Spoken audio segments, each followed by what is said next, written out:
It wasn't supposed to be like this. When New York State made a big splash and announced its process in 2021 to license cannabis shops in the state, it painted a picture of a smooth rollout that would lead to fully above-board operations. Tonight, in a Newhouse Spotlight Team investigation, we're raising questions whether it's all been a complete failure. We sent 4 of our Spotlight investigators undercover to find out what we're calling a green black market.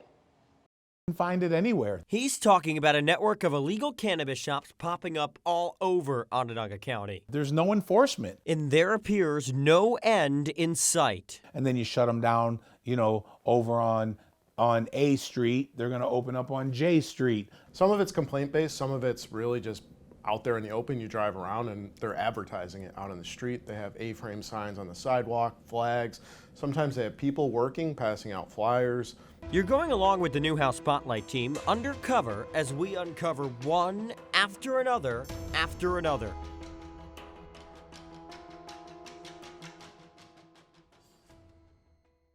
In the city of Syracuse, it's code enforcement, working with the State Office of Cannabis Management, blasting notices on the illegal places it's finding.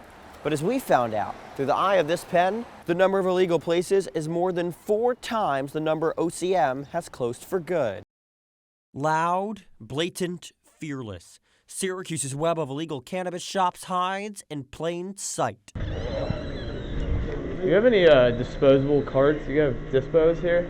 Yeah, which ones are you looking for? Just like 2 gram maybe? A cart is a glass tube that holds cannabis oil and can be vaped. I have the street cans they're called. Maybe, can I see one real quick? Oh. Less than a quarter mile away, we find the very same type of operation. Alright. That's 1 gram. This is 1 gram, 2 gram. 2.5 grams. 3.5 grams. Over a period of 2 months, the Spotlight Team fanned out across the greater Syracuse area, finding stores regulators seemingly can't, selling cannabis products under the table. Sounds like ice cream. What's going on, man? A friendly greeting, he sells chips, hats, ice cream, and weed. Do you have any weed, like carts by chance? Yeah. Disposable carts? 21? Yeah. Selling weed illegally, but you still need ID. No selling to minors here. Yeah, my friend. Yeah, I got you. There we go. Thanks. And he's trying to make sure of more than just his age. Not a cop? No, I'm not a cop. Come on. Alright, so you ever do come back here? Yeah. It's called the VIP room, Alright. Religious. Yeah. Alright, got you. Huh? Do you live here around? I live like around here, but I've been like looking for like this specific one, but I haven't found it yet. So. You're not with the government? Huh? You're not with the government? No, I'm not with the government. Even though he was suspicious, he then showed us everything. And it's not the only place we found a secret VIP room. They walk us back in yet another place, and there's so much more to see. Oh, you got like a whole other room back here? Gotcha. Not just in the back, but under the counters. Let's see. 5. These like, what 2 grams, 4 grams? What are... These are 1 gram. 1 gram? For the disposable ones. Oh. Alright. And then for carts, this is one of the ones we have. Alright. These are 2 grams, $50. Gotcha. In all, the Newhouse Spotlight Team uncovered 18 different smoke shops in the Syracuse area, all operating with a unique touch. There's a lot of sneaky ways, you know what I mean? If this corner store is making a lot of money, okay, so you don't sell it out of the store, you know what I mean? You pay some kid to stand outside the store. Jonathan Maxim is familiar with what we've uncovered because of his former career. The owner of DeWitt's only legal cannabis dispensary, Loud Pack Exotics, says he was just a college kid when he started selling weed. And then it started to get very, very out of control, very, very quick, until I turned into full-blown, hopping on the plane, going to California, loading the plane with 300 pounds of marijuana, flying it back, and it just got crazy for, it got to that level. We started with an ounce, and then we're emulating the movie Blow, you know what I mean, with marijuana.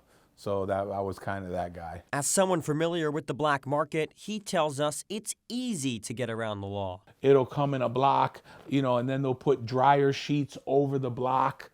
Then they'll put motor oil over the dryer sheets, and then they'll saran wrap it. You know what I mean? And then they'll put coffee beans and motor oil again and wrap it, you know what I mean, to really kill the smell. That's why he says he's glad the state says it's done with warnings. Let's give states and localities ways that they can padlock the doors, number one, and shut down these flagrant violators. Let's start doing that. Let's start having some teeth. The Newhouse Spotlight team sat down with one of the people responsible for putting up these violation signs, and he says the state is trying to help. Now, we do have some additional tools that we've added because we've seen these popping up throughout the city. Director of Syracuse City Code Enforcement Jake DeShaw says his office has closed between 12 and 15 locations selling cannabis illegally in the city. So when we told him about the 13 locations we found within city limits that are still open, I'm probably not surprised. I mean, we see it. We're working a number of cases right now. We have a number of pending court cases that we're working through right now as well. But again, I want to stress the purpose of what we're doing is to ensure that, you know, these businesses are licensed. That guarantees safe products, guarantees testing requirements are met, so people are, you know, consuming safe and tested products.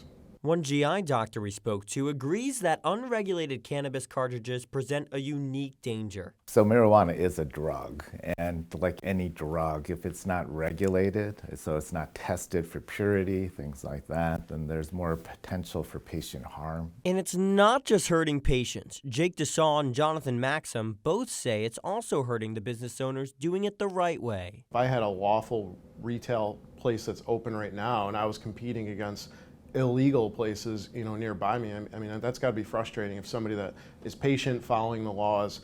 Now it's unfair because I'm paying taxes on this marijuana. It's unfair because they get Cali weed and I don't get Cali weed. You could shut them all down now, you know what I mean, when it comes to me, because that's only going to make my business grow. The Newhouse Spotlight team reached out to the Office of Cannabis Management many times to ask what the holdup is in getting these places shut down, and they did not get back to us.